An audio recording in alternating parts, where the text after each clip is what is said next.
Hello, my darling cherry pies. Welcome back to my channel. Thank you so much for joining me. I've been wanting to make this one for a while. Things are, I think it's fair to say, politically rather divisive and hostile right now across the world. And I think a lot of people are asking themselves the question, how do I deal with this energy on the day-to-day? How do I respond to interactions that go on where people have very, very different views to my own, and sometimes views that I may find to be harmful, extreme, dehumanizing, right? I think it's something where we're sort of trying to fill our toolkits at the moment with things that we can use to get through this and to kind of navigate, right? So this video is going to be packed with different tools and tips from a witchcraft perspective and just from a wellness perspective as well to help us get through these harsh and sometimes clownish political times. Incriminating in the file, I'm going to be talking mainly about political interactions, whether they happen at the family dinner table. I know Thanksgiving and Christmas is coming up for a lot of people, whether they happen at work, whether they happen in your friendship group, online, or even within your spiritual community. And just a disclaimer before we get started, if you are racist, if you are transphobic, if you are misogynistic, if you do not believe in the right to choose, if you think ICE are a bunch of sweethearts or Trump is a stand-up guy, then this video is really about you. It's not to you. Okay, we're talking about how to deal with beliefs that are really extreme, really harmful, really dehumanizing. They bunch people together under the umbrella of really gross, harmful stereotypes and then try to strip their rights from them. We're talking about you, not to you. So you can shuffle on. For the rest of you, let's get into it. I want to take a moment to address the weight and the seriousness of politics. Politics are not abstract, they are personal. Politics affect legislation, they affect safety, they affect, like I said, rights. They affect the ability that communities have to get on with each other, to trust each other and to foster cooperation and closeness. No one should have to pretend that politics is not heavy or serious as a topic of debate or discussion, and it is not abnormal, unusual, unhealthy, etc. to be overwhelmed or enraged when you encounter somebody in your vicinity who has views that are hateful or harmful. For witches and mystics who are really concerned about what is going on right now politically, we connect our politics to the themes of collective unity, justice, safety, compassion. It feels very affronting and very jarring sometimes when we get into a discussion with somebody and we realize that they land somewhere where those things are not prioritized, and there is very much a sense of like, no, we are the correct group and everybody else, you know, should be stripped of rights. We have a group that we particularly hate and dogpile onto and,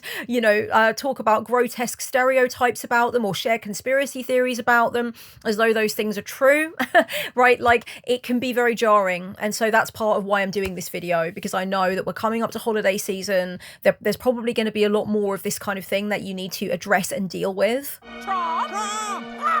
It is valid for us to feel shaken, and it is valid for us to have some no compromise zones and some boundaries when it comes to talking about anything political. I mean, everything is political in my opinion.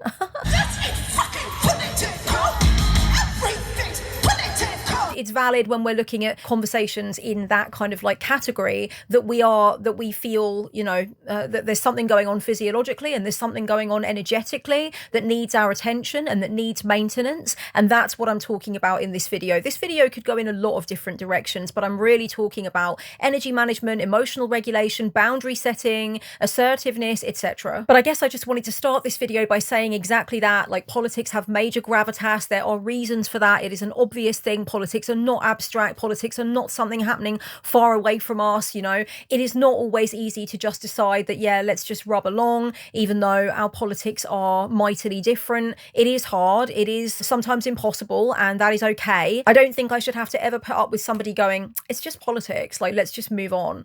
Like, it's not a big deal. It's just politics. Excuse me, it is a big deal.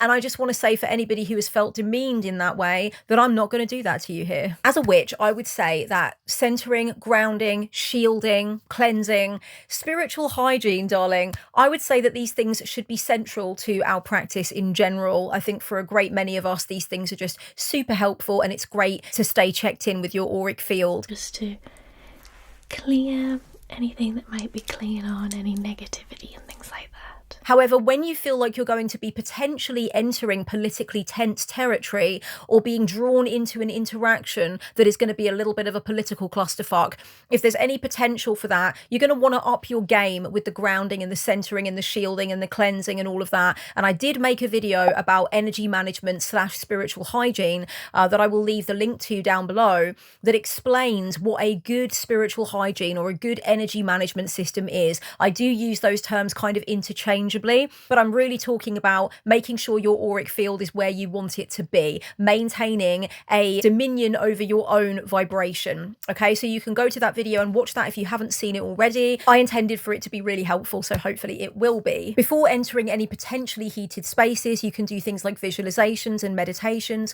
You can do breath work, all those kinds of things to prepare you for what you feel might be a heightened kind of intense clash of energy fields, right?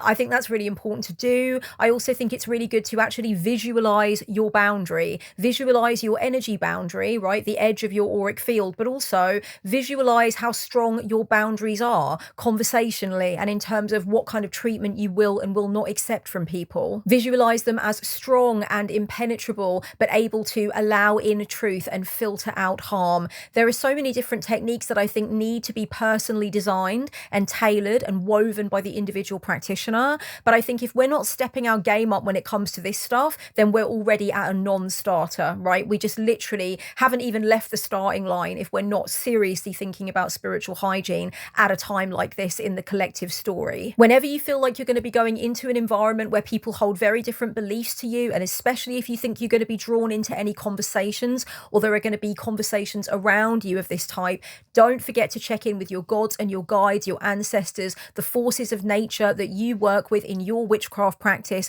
Draw a card, draw a rune, ask some questions and channel some answers, get some support, get some comfort, get some advice. Whenever you work with disembodied beings, with disembodied intelligences, it is a complete waste for you not to ask them to have your back and to support you when you're going into a situation where you feel like these things might come up and it might get ugly. You can also choose any affirmations that you want, you know, things like I stand strong in my truth, I protect my boundaries, I am entitled to my opinions, I choose words that protect my spirit, this kind of stuff. So I think words of power are really great. If you haven't got a collection of affirmations for these politically tense times, I would recommend working on some and experimenting with language and seeing how that bolsters your auric field and bolsters your sense of confidence and empowerment. Servitors are amazing. When you feel like you're going to be dealing with political tension, you can create a magical thought form that helps you to keep on track in debates, maintain your ethics and views, get your point across, shield yourself from any harsh or harmful energy that's coming back to you.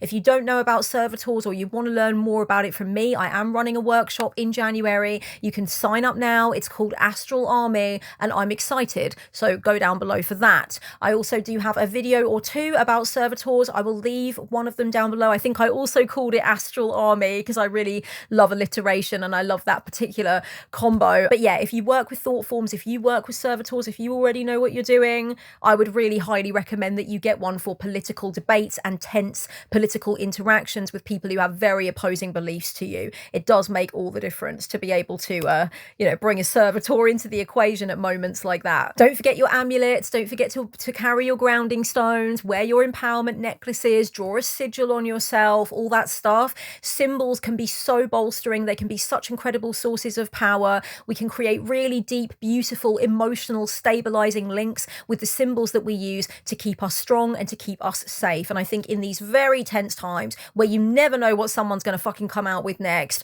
symbols are our friends. So definitely be utilizing them. Practice emotional regulation and expect emotional regulation from those that you engage in any debates with. Now, I am not saying that it is not healthy to break down, to cry, to tremble when you're in a very difficult space. What I'm saying is that I don't think it's healthy to be doing that in debate. So if you feel that you're going to be doing that, you have every right whatsoever to step away from the debate. And we're going to talk about that later in the video, what to do when you need to step away, because stepping away is sometimes the very spiritually aligned choice to be making, okay? But I think when we're in political debate, it's the worst thing in the world to be overtaken by a sense that we literally cannot control our emotional responses and we're trying to power through. So practicing emotional regulation for me has always made a great deal of sense. And that just means, like, if I want to smash something, not smashing something. If I want to scream at the top of my lungs, maybe not screaming at the top of my lungs. Now, everybody's going to be different when it comes to emotional regulation. Some of you will have been born with a very regulated emotional sphere. Not I. Not I. I have been addicted to rage in the past. How dare you? Off with his head! I've talked about it here on my channel. I'll leave a video down below if you want to know the dirty details, darling. It's not a good thing. So emotional regulation techniques for me have been really, really useful. You can look up shitloads of them, guys. And I do think that they make all the difference. Make sure that you have your intentions on lock, you know. I like to think about why I would engage in any particular political debate, right? Is it because I care about the person that I'm talking to and I don't believe that the things that are coming out of their mouth are truly aligned with who I know them to be in their soul? Do I imagine that they might have taken a path at some point that I don't really understand, and I feel like maybe they don't potentially understand it, and so I want to engage in good faith to try and help and to understand that person? Am I there to be a voice for the demonized and the marginalized? Am I there to be the person in the room that is vouching for them and that is questioning harmful bullshit that is coming from other people about them? Is that the point? Would my silence be complicity in a situation where I know that I have what it takes to speak and be that voice? I think it also really helps to know some of your talking points in advance about some of the things that you find to be the most dysregulating and angering for you. Some of the things that you feel very tense about yourself and you feel very stressed about the opposing beliefs. And I think it's really good to have the talking points to hand for you, right? There's nothing wrong with putting political talking points into your phone, all right? There's nothing wrong with thinking about how you would address a debate if it came up, or how you addressed it last time that you would like to address it differently the next time it comes up. So yeah, it's knowing the angle that you're coming from, it's knowing the questions that you would ask, and it's knowing the points that you would state. I just think that for a lot of people who have anxiety around political conversation, these things can be really useful. If you happen to actually write down your talking points, put them on your altar, bless them and consecrate them. Ask your disembodied intelligences to look over them, to help you to commit them to memory and to guide you, to allow them to be your guiding force. Another really important thing to do is to have your escape routes and know that you can use them. I think for me, witchcraft is one of the most empowering, it is the single actually most empowering thing that I have going for me in my life, that can remind me always that I am allowed to leave situations and that I don't have to stand for anything that feels like malice or cruelty or threats, or, you know, and we're going to get into that in this video, don't worry, because some political debates are no longer civilized debates. They have descended into a bunch of crap, and you really need to know where your boundaries are and that it's okay for you to say, I'm not doing this with you, we're done, right? I think witchcraft has been one of the most empowering things for me. So really, I like to think about my escape routes, make sure that I'm not going to be in a situation where I feel like I'm in a corner and I can't back away and I can't back out, and knowing that I have the empowerment and I have the right to say at any point, I'm not doing this with you, we're done. You know, so if you feel like you struggle with that, and that is something that you have struggled with in the past, and you felt bamboozled, overwhelmed, dysregulated, and really not wanting to have a conversation, but you've ended up getting into it because you feel cornered, witchcraft is your friend. You need to bring all of the empowerment to you to remind you that that is not what is going to happen, that you do not have to do that. Okay, so we've talked a little bit about what to do to prepare you to go into a potentially politically tense scenario. Now let's talk about what you can do during any tense debate or discussion of any kind. Even if you're not a part of it, even if it's just around you, that can be one of the most difficult times to keep your aura unlocked and your emotions regulated. So I want to talk about a few things. First of all, whenever I'm starting to feel like my body is filling with adrenaline and like the vibes are off, okay, I really like to think of my breath as the anchor. I follow my breath. Do you know Darth Vader? It's like a Darth Vader breath. Yes.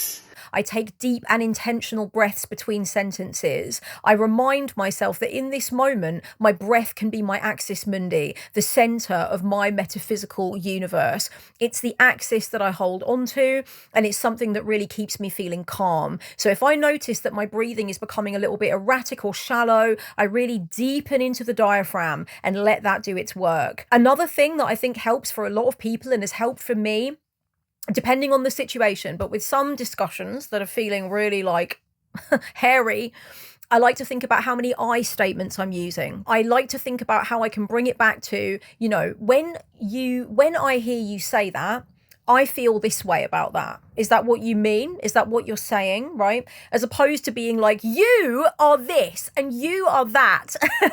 I prefer, even just to bring it to energetic neutrality, I prefer to keep the energy level by using I statements and bringing it back to, this is my perspective. This is what I'm hearing when you're saying this. Is that what I'm hearing? And this is how it makes me feel. This is how I'm processing it when you are saying this, right? So rather than kind of like rather than the other person feeling that I'm hurling something at them, which I may want to do, I statements really keep things like energetically not bubbling over. And I do enjoy that when I'm engaging in any kind of debate, usually. One thing that witchcraft has taught me time and time again is that I have so much more control over energy that is in the room or in the scenario or amidst a group of people than I ever would have believed I did before I fully fledgedly chose my witchhood for myself, right? I get to set the pace, and this is something I really want you to be clear on. You do not have to mirror somebody else's tone, pace, delivery, physical behavior during a tense discussion. Model for them what is going to be happen. Do not mirror them. And it's really, really easy to fall into mirroring. If somebody raises their voice, you start raising their voice. If somebody starts being aggressive in their movements, you might start being aggressive too, right? Either that, or you may end up fawning, depending on your past and depending on what you've been through. You may be like, oh, okay, well, I guess you're right then. You know, like everything you want, and that's fine. I think it's really good to practice modeling what's going to happen and being the person that is always in control of how you are delivering where possible. Always being in control of it. And if you're not in control of it, deciding I'm not having this discussion because I'm clearly not being able to model how I want the discussion to happen in terms of tone, in terms of respect and everything else. So if the other person is doing something that you do not want to mirror and you are not capable of modeling to them how you would like the discussion to be toned, then I think that says something. I think it's always good to practice in advance asserting our boundaries vocally. This can be something that's very hard for a lot of people, I know, and I've worked with a lot of clients and I've spoken to a lot of people in my audience over time about this issue of asserting boundaries vocally. And I think that there are ways of saying things that feel comfortable for us while still being assertive. Something like, for example, if it's with a loved one and you're having a disagreement about something and it's very loaded, you can say, I love you, but I feel like this isn't the time for us to have a debate right now about this. Like, I'm not feeling that it's giving anything to either of us at the moment. I think we both need to cool down, right? So you're actually starting it with affirming to this person, like, I care about you, I love you, but this is just like not any longer a safe discussion for me. I feel like it's not, we're going round in circles, right? However it is that you need to say it. Because listen, contrary to what people might believe about me, I do know and I do accept that there are those of you that are watching that have people in your lives who have gone down paths that you never would choose for yourself, and they are believing things that you find unconscionable, but you feel that they never were always like this. This is something that they've picked up, and this is something that you want to be able to kind of like shepherd them through, talk them out of. Like, I speak to loads of people who say to me, Kellyanne, my sibling or my parent is like fallen down this really savage QAnon pipeline, and I can't compute because they were not like that when we were growing up, and this was not the political scenario in my household, right? So for some of you, some of the people that you have political discussions with are people that you love and have known your whole lives, and it is not that easy to just cut somebody off, to just cut somebody out. It's also complicated by things like wanting to support your other siblings through things, childcare situations, living with somebody that's like this, right? It's not that easy as just like, you know what, they said something I find hateful, so I just cut them off. I know it's not that easy to do. It really isn't. For a lot of people, it's not. And so I don't want to just cavalierly be like, if somebody says something you don't agree with, and never speak to them again. I'll just say, like, hate is the new love, and just keep it moving. Just keep it moving, baby. And shoot him in the back with a prayer, girl. I know that that is not possible, and that is a lot of what this video is about too. I want to help people through Thanksgiving.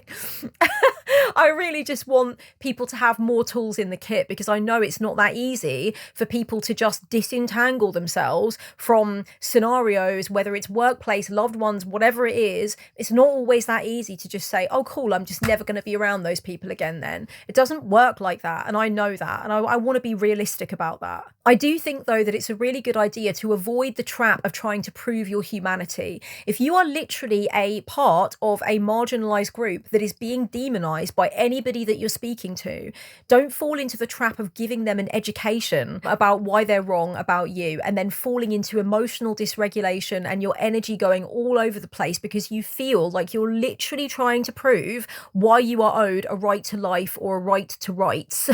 This is why there is a part in this video about boundaries and when you do not have to have a debate, and I will be talking about that, because I don't think we should RSVP to every political fucking shit show we're invited to. I do believe that energy is precious, and I do believe that sometimes it's better spent elsewhere. So we are going to get into that in this video. And that leads me into something else that I want to say, actually, guys, about recognizing your triggers, right? When you are triggered, your body is like flooding with adrenaline. It's flooding with cortisol. Like, you really feel physically. A trigger is a physiological thing. And for some people, topics of conversation can be triggers. And I think that it's really important to remember that a trigger is not a failure. The way that you're responding to it psychologically or physiologically is not weak at all. And you can continue having a discussion with somebody through a trigger if you feel you can and you want to, but you don't have to. You don't have to. And so, yeah, I do think it's really important that we write down, if we can, what tends to really trigger us, so that we can be prepared for it when it comes up in discussions. I think lately, in the last few years, actually, not even lately, God, I wish it was just lately, but in the last few years, I have had discussions with people who have said, you know what, really, really shocking things come out of the woodwork lately. You know, I used to have a lot more of a run up to these kinds of discussions, and now it's just like, oh wow, out of nowhere, somebody is really, you know, going somewhere very jarring, very fucking psychologically dark. And, you know, so, and it does do something to me. It does do a number on me. I think it's really good to acknowledge that. I think it's really good to bring spiritual tools to that. And the first thing is being aware of what those triggers are. I want to talk about the power of the pause during tense discussions. This is another sort of addendum, I suppose, to what I said about how you control pace and how you get to model what happens, not mirror what happens, right? The power of the pause is really potent because, again, it's a controlling of the pace and a controlling of how the energy is going. I think it's really valid to say, I need to stop for a second to consider my thoughts. That might really shock the other person who hasn't stopped for a moment to consider their thoughts, probably since they even started thinking them, to be honest with you. You're not a grandee, you're a fucking blandee. No one knew what the fuck you stood for. Political fucking mist. No substance, no weight. So it might really shock them, and it might be very refreshing actually for them, or just weird, it might weird them out a little bit for you to be like, hang on, let me just stop and consider that. And even if you don't need to consider it, even if you're like, I don't need to consider this, I know exactly what I think. Try it. Try the power of the pause. Because it is very an interesting kind of thing when it's like, well, I need to take some time to consider this, you know. And to be honest with you, that's also a way to close down a discussion you don't want to have, is to be like, interesting, I'll take some time to consider this. And then go upstairs and read your book. There are so many ways actually that we control the pace and control the energy. One of them is like just learning how to turn the heat down in a discussion. Asking a question that encourages the other person to try to explain how they got to that conclusion is a really good way for us to have a little bit of a break. It's a good way to get the other person to, you know, be doing most of the talking, and maybe they're talking themselves around in circles, and maybe you're thinking about the next thing that you want to say, but it's kind of like it gives them an opportunity to take the floor while you sort of like gather yourself and take a little bit of a breather. Like, there's loads of ways, aren't there, that you can control the pace and the vibe of a conversation. I'd love to know down in the comments if anybody has any experience with that kind of thing, and if you've learned that you are quite good at modeling how something is going to go rather than just mirroring what somebody else is trying to model to you. Because I think there are lots of ways in which witchcraft and the understanding of energy and how energy can change depending on different variables has been game changing for me. And I think talking about politics is one of these things. Remember that patience is not the same as tolerating abuse. And I wrote down in my notes, patience is about choosing your pace, not accepting harm, right? You get to be able to know your limits. You can be patient with ignorance to an extent that you feel you're comfortable to be patient with it and engage with it, but you You don't have to be patient with dehumanization. You don't have to be patient if malice is being exhibited towards you, if you're being physically domineered. And I think it's good to consider what kinds of words and phrases cross the line in that way into dehumanization or malice or whatever. Also, I think it's good to recognize that sometimes we're not going to be harvesting, you know, from that conversation. We're going to be seed planting. So your goal is not necessarily to convert someone instantly to your point of view. It's more to leave behind thoughts that may sprout later. And if you feel like the thoughts could sprout later and it's worth engaging, then who is anyone to tell you otherwise? Go ahead and do that. But remember, it's not about getting the harvest on the day of the debate, okay? It's about seed planting. Processing after a difficult conversation and getting yourself back to some kind of energetically neutral state can be difficult, but there are of course plenty of tools in the kit when it comes to witchcraft and spirituality that will help you. First of all, it's really good to have a release. I think it's really good to cry, to scream into a pillow. Maybe you want to vent or offload to a friend or to your journal, something of that nature. I love a little angry march around the park and talking into my voice recorder. I may never listen to what I recorded, but I just feel like I'm marching around having a little stomp and a little vent. And I always laugh when I walk past somebody walking with their dog who probably thinks I'm literally freaking out to somebody on the phone. But no, it's just me. It's just me into my voice recorder being like, and another thing, and another fucking thing. I will personally fucking eviscerate you, right? Right. And I mean, I don't have your education, I don't know what that means, but I will start by ripping your cock off and I'll busk it from there, okay? Good. Thank you again. Talk to you later.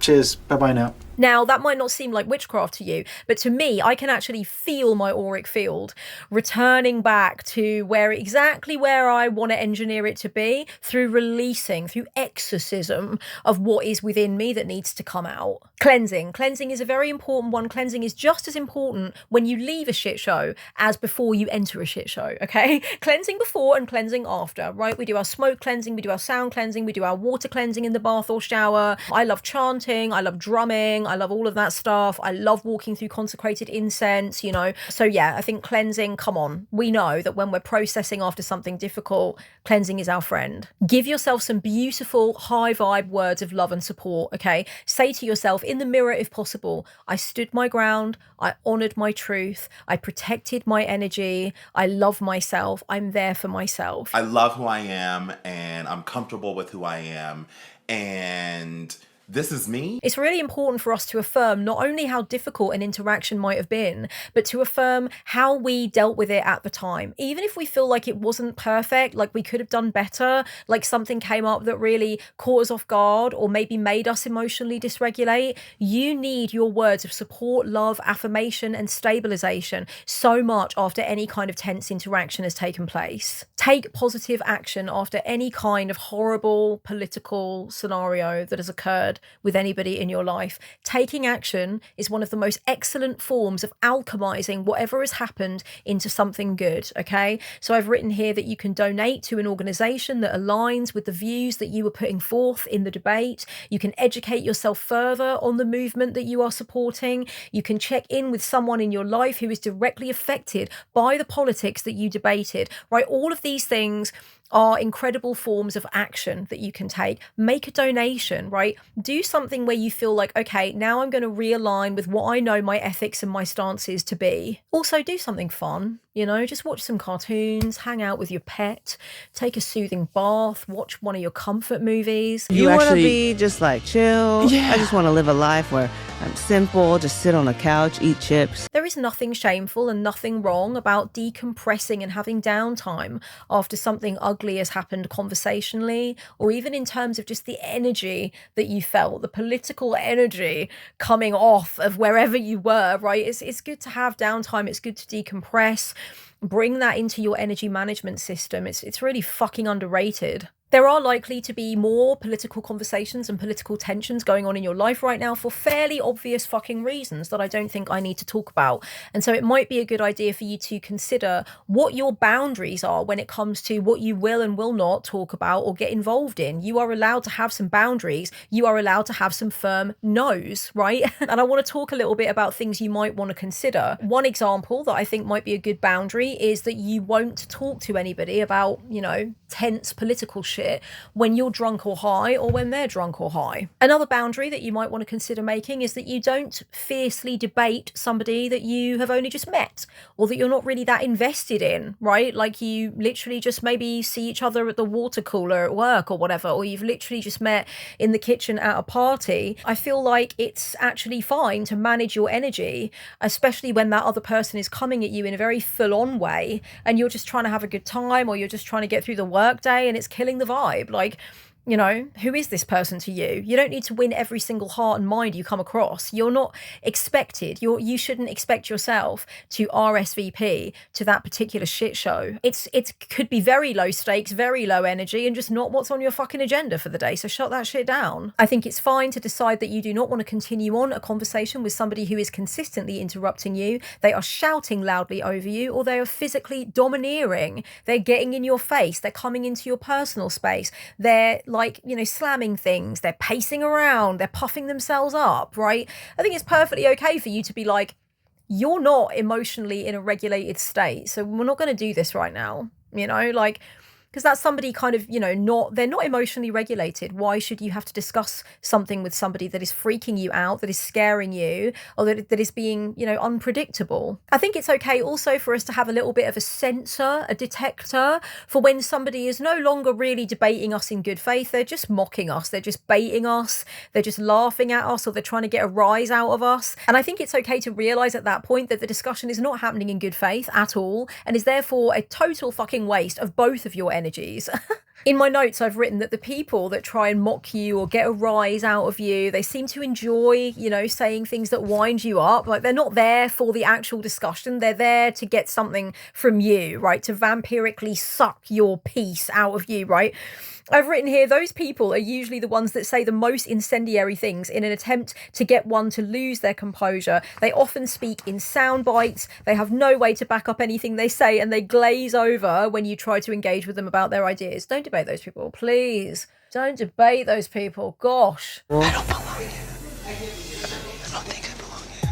There's going to be situations in your life where you're talking to somebody and you know that they're coming from a place of ignorance, from a place of fear, from a place of thinking that the hateful things that they have read or been told are true, and you will debate them in good faith or talk to them in a way where you feel like we're having an exchange. I don't agree with this person, but we're having what I feel is a useful and valuable exchange, right? You are completely entitled to decide that that is what is happening, and you're entitled to determine when it's veered away from that and it's no longer a discussion that's taking place in good faith, and what is coming in is actually a lot of hate and cruelty and malice and like baiting and mockery. And at that point you can just be like, you know what, if you're not taking this seriously, I'm not going to take it seriously, we're done. You also get to end a discussion whenever you feel like just so fucking energetically drained that you feel like, wow, it's going to take me a week. I'm never going to financially recover from this. I am never going to financially recover from this.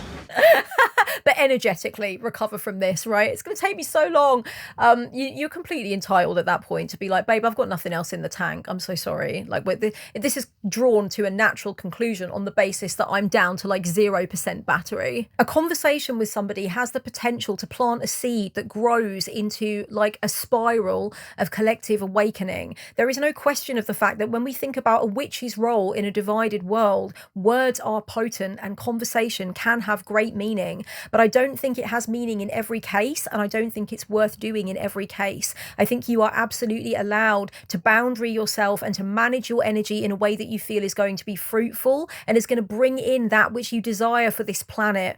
And not every conversation deserves a massive amount of your effort, especially not if the person begins it from a place of pure hate, pure malice, pure demonization. I think for me, sometimes debating something with somebody risks legitimizing their point of view, which we are way past ever needing to legitimize, right? You know, for me, there are certain conversations that I just feel like I'm not ever going to talk to somebody about the opposing view, because the opposing view isn't something that I want to legitimize by assuming that it's even worthy of a debate, right? Fascism is just those attitudes that come under the umbrella of fascism. It can be dangerous to continuously civilly debate them. You know, people need to feel that there is some actual consequence for these beliefs that they hold, that they will lose the respect and sometimes the contact with people that they love and care for, that they will be ostracized ostracized for those views because those views are heinous, and in a civilized society we don't hold those views. As someone who facilitates community here online, I always try and balance my willingness to have a discussion with somebody with my interest in protecting marginalized groups, people with marginalized identities who are actively being dehumanized right now in the political sphere and in the press, etc., and on the streets in their towns and cities. I really want to make sure that this is a safe environment for them. That is not an exact science by any means. It's really difficult. Sometimes I get into a conversation with somebody and their views are opposing to mine, but seem to be like there's a reasonable desire for them to discuss. They're not saying anything hateful, and I get into a conversation with them and it then devolves into something that seems a lot more hateful and feels a lot more out of pocket. By that point, other people may have come into the comment thread and said very valuable and very interesting and very smart things to counteract the hate. And so it's really difficult for me because on the one hand, I want to delete the comments that are hateful, but I don't want to delete the very valuable education and input from the people that have come in to debate. So these kinds of things, when you're facilitating community, are really difficult to call, and it's not an exact science by any means, because I look at a comment thread sometimes and I think, okay, that's gone somewhere really heinous, on the part of the person that was saying the opposing view. They've now gone into an area where I feel it's hateful, but these people, often from the marginalized group that's being dehumanized, have come in and said incredible things, and allies and accomplices have come in and said incredible things. So it's all mixed up together. So when you're facilitating community, you really have to go with your gut, and you really have to hope that you've done the right thing to make things into a safe environment for those that you want to respect and never dehumanize yourself. So it's been difficult for me over time. I've had to really sort of like figure out where I land with each individual scenario. Of course, my aim is always to keep things as safe as possible for the people that are the most vulnerable, and to let people know very loudly and proudly that I am anti-fascist and I'm anti the dehumanization of any group, and I'm anti-harmful stereotypes or blame gaming or fear mongering around any group of people. So that's really important to me. I feel very, very strongly that I need to make that the backbone of everything that I do, not only in my creative life and with my business, but in general. But as a witch, I do know that conversations are alchemical, words are alchemical, right? I believe Jung when he said evil exists in the world because people can't tell their stories. And I believe that in the midst of those stories are the kernels of why people believe certain things.